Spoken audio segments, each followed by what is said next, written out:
You may know that Mark Collett and Laura Towler, the leaders of Patriotic Alternative, have had their bank accounts cancelled after a hit piece in the Times entitled "Far-Right Recruiting Children on YouTube." There's no way to know if that article and the cancellation of their bank accounts is connected. But this looks familiar to me. The familiar elements appear to me to be the Times newspaper on the one hand, and secondly, the attempt by someone to financially hinder or disable people who oppose the multicultural agenda. Now, this latest attack is revolting but not new. I had a tiny taste of it in 2013. The Times, they gave me some very nice publicity by accusing me of, quotes, providing a free legal service for those who oppose mosque developments. They don't say whether it's the opposing mosque developments or doing it for free, which is the bad thing. I don't care. I couldn't help noticing that, first off, their heart didn't seem to be entirely in it, and secondly, they mentioned twice at the beginning of the article how I earned my living.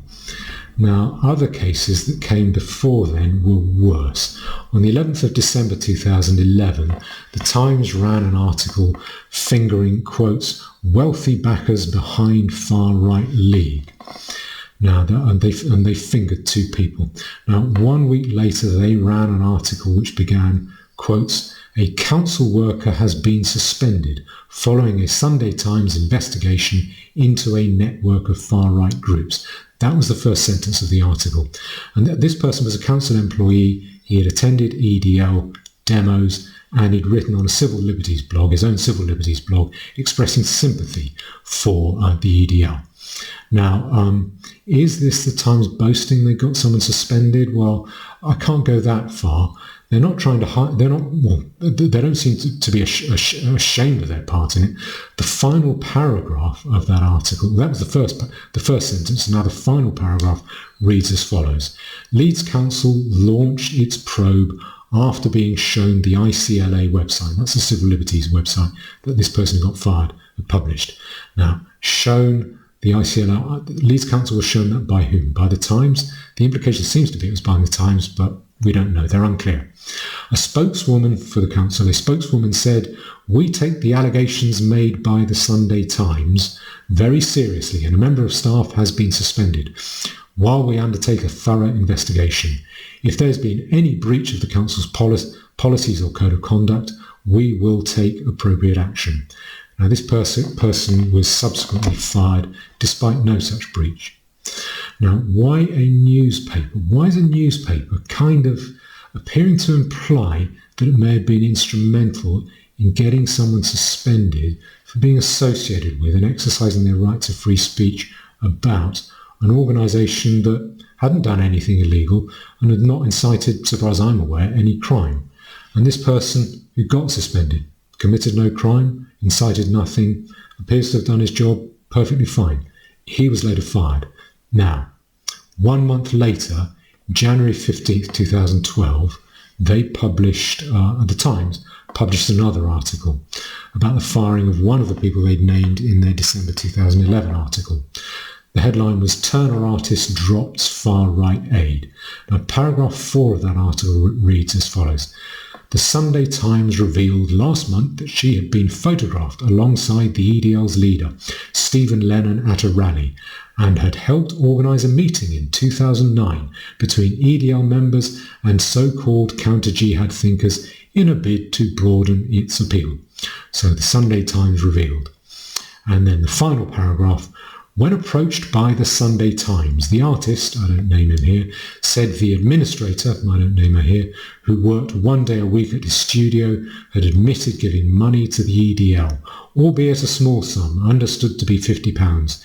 The artist said in a statement, I find their views and activities despicable and abhorrent. It was therefore impossible to continue employing her. She tendered a resignation which with immediate effect, which I accepted. So when approached by the Sunday Times. So there's no way of knowing if the Times and the bank's decision were connected in any way at all. But the Times has a track record. Now, back to Mark Collett and Laura Towler. I have never suffered legal persecution, the legal persecution that Mark Collett suffered. Tommy Robinson claims to have suffered persecution by the courts, and I don't think that's true for any of his convictions or sentences. I think he's been the victim of big tech persecution, getting cancelled by big tech, but not the persecution in the courts that he claims. I think that Mark Collett, on the other hand, has been persecuted in the courts in a way that he doesn't go around claiming. I've never heard him going on about it. Now, the background to this is that in 2006, after 2 trials, he and Nick Griffin were acquitted of race hate charges. The reason I think that amounts to persecution is that whilst I haven't seen the charge sheets, I'd very much like to see them, but I haven't seen them. I think the facts were twisted in order to get up a prosecution, in order to construe the statement that Islam is a wicked, vicious faith into an incitement to attack Asians. Now, the prosecution hinged on that idea, which the judge went so far as to put to the jury, which I don't think he should have done.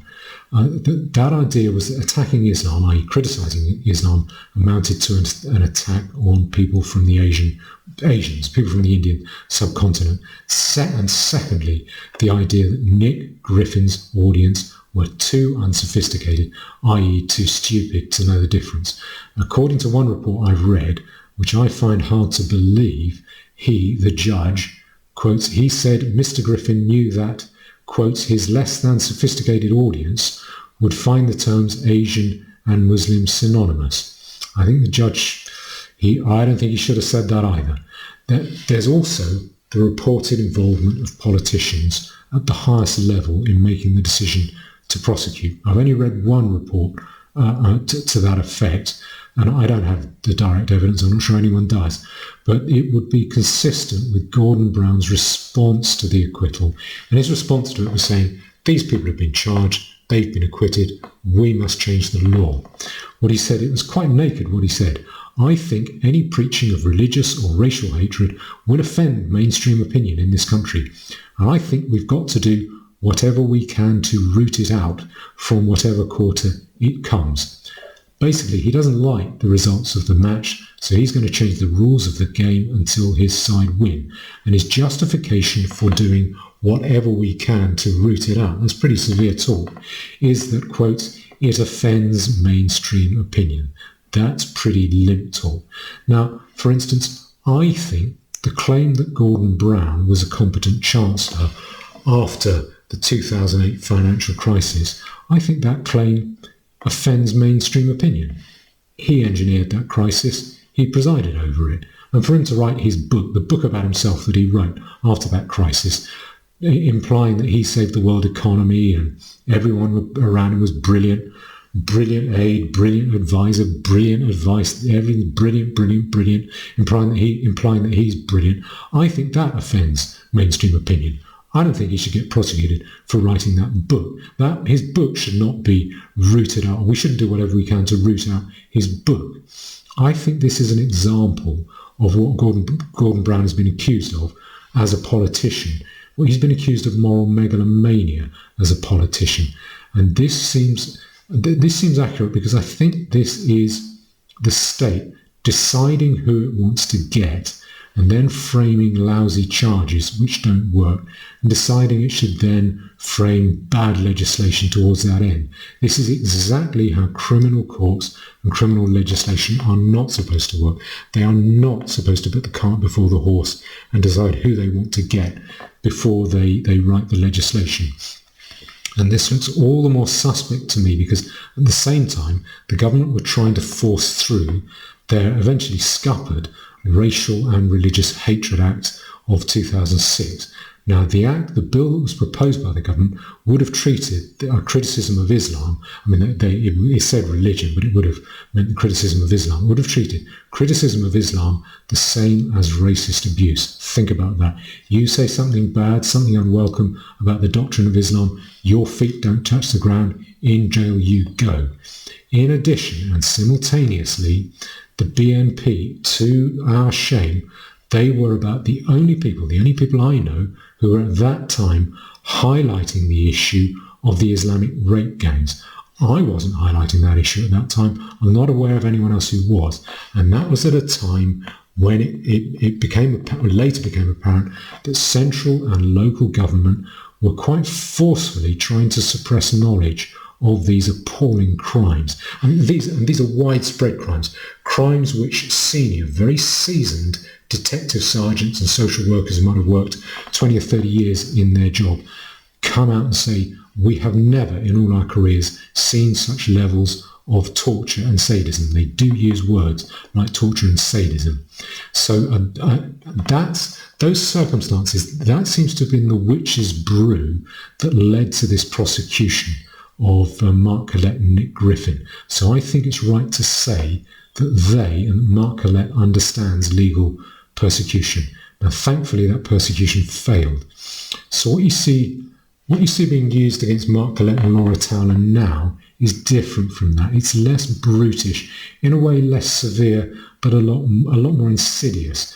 Now, the simple facts are, first, the Times hit piece accompanied by some really lurid graphics, and then, subsequent to that, 2 banks closing down their accounts. It's very difficult to know how, if at all, those two are related, or what has happened behind the scenes, partly because the banks don't reveal anything about it. According to Laura Towler, she was sat down at a desk, read a statement and told, don't ask any questions, we won't answer them, we're not giving you any reasons. The other reason is that the state can keep it all secret. They can keep as tight-lipped about it as they want. They can claim, no, we have to maintain iron secrecy about extremism because it involves security, and we are not going to reveal a thing because we are the good guys. That's what the state will say. So nothing gets revealed. We don't know what's going on. We don't know what they're doing. We don't know what they're cooking up. What I want to know, or the question for you, is how likely do you think it is that these 2 banks, off their own bat, employ cyber stalkers who go around online working out who's an extremist and who isn't? I think that's unlikely. I've got no way of knowing where these banks got the idea of deleting Mark Collett and Laura Towler's accounts, but I doubt they got it from their own sniffers and snoopers. That doesn't mean they got it from the Times, but it means we should ask where they got it. Now, the background to all of this appears to be, I think the lead up to this, is the state got its fingers burnt early with its goonish kangaroo prosecution of Mark Collett and Nick Griffin. So they then decided that they can catch a lot more fish by poisoning the river at night instead of standing on the riverbank in broad daylight swinging a club. Now, I think in 2006, the state's MO moved away from the law, which proved to be stronger than the government, stronger than the state, stronger than the politicians, who couldn't get it up in Parliament and the courts, and their MO moved towards kicking away opponents' crutches, particularly opponents who pass the state's respectability test. And legislation and show trials, they involve a lot of hard work, a lot of publicity, a lot of commentary. You don't have to risk that if all you need to do is go behind the scenery and snip a wire. And that is what I think has happened here. This doesn't establish a connection between the Times and these 2 banks. I wish I had evidence to show what had happened, but I don't. What I can say is I don't think Boris Johnson goes along to Facebook, goes up to Mark Zuckerberg or goes to the chairman of some major high street bank and says, I want you to fire these people. My guess is what is developing, what we're going to get, what may have already been developed, is some kind of monthly or quarterly list of people on the extremism list put together by some blank nullity working for the Department of Communities, naming people on their extremism radar. Now, government won't say we're going around fingering people, we're snitching on people. What they'll say is we're the good guys, we're open, we're business friendly, we're cooperating with business. Of course, these banks, they don't want anything to do with extremism. We're being friendly, we're dovetailing with business. We're not snitching people up, we're just cooperating with these businesses who want to know how to avoid the potential liability of facilitating extremism. And that, in reality, will turn out what we're going to see is a regular nudge, wink, hit list coming from the ministry to big businesses, to big banks, and the implied message will be, hey, you, rich fellas, we give you a lot of money. You're warned. One speck of trouble from anyone on this list, and you're on the hook. You're in the frame. We'll be coming to you. So you get rid of these people now. That is what I think is going to emerge. Laura Towler says that she was treated like a criminal. No, she wasn't. A criminal would have had a lot more rights. The right to know the charge, to see the evidence, to challenge the evidence, to know who the accuser was, to cross-examine the accuser, the right to legal representation, the right to make a case. Now, the right to a hearing. From what she said, she enjoyed no such rights. Possibly, or the only right she got, well, she didn't even get this as a right, was the possible sympathy of a bank employee sitting the other side of the desk, or who at least had the decency to appear a little bit embarrassed by it. Now, I think a terror suspect, even a terror suspect, would have more rights than this. The right to know what they're being charged with, the right to legal representation, the right to be heard, the right to produce evidence to challenge the charge. Now, what I'm talking about, this kind of sneaky behind-the-scenes hit list, I don't know if this is happening now or if it's happened in any of these instances, but I think this is going to happen. I think this is what we're looking at. It's just too tempting and easy. And I don't think any of the power addicts who infest the body politic like a load of mange mites infesting a dying battery hen, I don't think they have the character to know how to resist such temptation. And that's for several reasons. The first reason is governments can prosecute anyone who sheds any light on what they're doing here. This is extremism. This is national security. It's top secret. Anyone sheds light on that, we prosecute you. Anyone leaks this, they go to jail. Governments know they have cast iron secrecy around this. They can't get into trouble. Secondly, a lot of people fear bankruptcy. They fear losing their homes and their jobs more than they fear a short spell in prison. Thirdly, life is moving more and more online. As life moves online, life is getting more and more controlled, more and more influenced by a small cartel of about 3 or 4 companies. In the investing world, they're known as the FANG stocks: Facebook, Amazon, Apple, Netflix and Google. You can probably add Twitter into that. That's a cartel of 3 or 4 companies. That means a lack of competition. It isn't much competition if you only have to look over one shoulder. These companies don't fear the customer. They don't fear competition. What they fear is a government shakedown. Now, this, just so you know, this is the economics of fascism, this kind of hand-in-glove approach where you get a cartelized economy and the government telling that cartel what to do. Bolsheviks don't do that. Bolsheviks come along, take your business away. That's it. It never produces a thing again, or nothing anyone wants. Fascists behave differently. They let you keep hold of the business, but you become a junior manager of the business you own, doing what government tells you to do. And this is another irresistible temptation for governments. It's not because they can get these businesses, these big businesses, by the scruff of the neck. Low interest rates and economic instability, these things mean that government can print and spend and hand out a lot of money because the interest rate every year is tiny. If anything, if it's a negative interest rate, that government might even be able to make money printing and spending money. They can print that money and hand it out to big employers, and it makes those big employers bigger. It will always inevitably end up in the hands of big employers and not the small employers, and those big employers don't, particularly banks, are not going to want to risk that money, especially if they sense there's a crisis. Those big banks come to rely on government liquidity, government printing and spending of money. So I think this is likely to continue for a while. I think we're going to find it very easy to get on a list like this, and you should not think that hiding is going to protect you.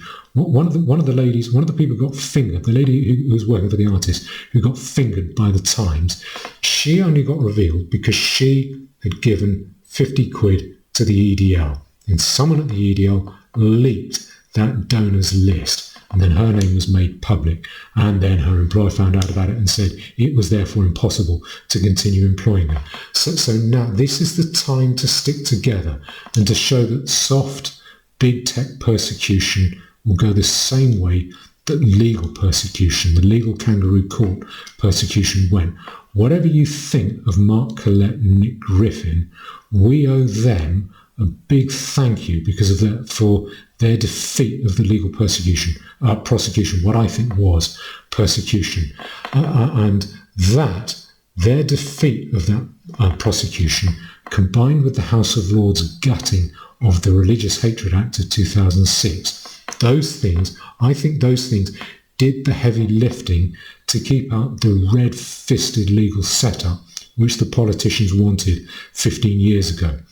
Now, it's going to be harder to defeat this behind-the-scenes, underhanded financial disabling tactic than the legal tactic that preceded it, because this tactic of financial bullying is going to be hard to defeat because it's so underhanded and devious, and because the more decrepit the state gets, the more unscrupulous and desperate it's likely to get. There's a quote from Antony and Cleopatra which I think applies, and that is, "'Tis better playing with a lion's whelp than with an old one dying." I think we're going to come to see that over the coming decade. But there is good news. I think this goonish tactic of financial bullying, this furtive, devious financial bullying, is too obviously rat-like for governments to keep it up without digging their own grave. I also think there are going to be quite a few bank employees who will, if this does come to pass, if we find this is happening, I think there'll be a lot of bank employees who get really nauseated about having to become regime hatchet men. Now, there's a precedent for this as well. It goes back to the 1970s, if you can remember that. In the late 1970s, the Labour government didn't have the majority to push through the policies, to make its policies into law. It couldn't get its bills through Parliament. So it decided, well, we're not going to go through Parliament. What we'll do is we'll push through our policies through government contracts. We will go to businesses and we will say, if you want another juicy government contract, you have to comply with our policy on South Africa. You have to maintain a boycott against South Africa. If you don't put our policies into effect, there will be no more juicy contracts for you. You go broke. All your guys get made redundant. We can live without that. Can you? Now that policy failed. That tactic failed. It was actually headed for the High Court as when the Labour government fell over, and that was in the spring of 1979 when the Labour government got defeated. Margaret Thatcher came in. We know what happened next. Now, I think this tactic of financial bullying, it will eventually go the same way. So let's get ready for it. It is appropriate. You should show PA some concrete support, even if you don't agree with everything they say, simply on the grounds of solidarity. So we make it easy. So we show we're not going to make it easy for the state when it comes for anyone who speaks out, and that includes you.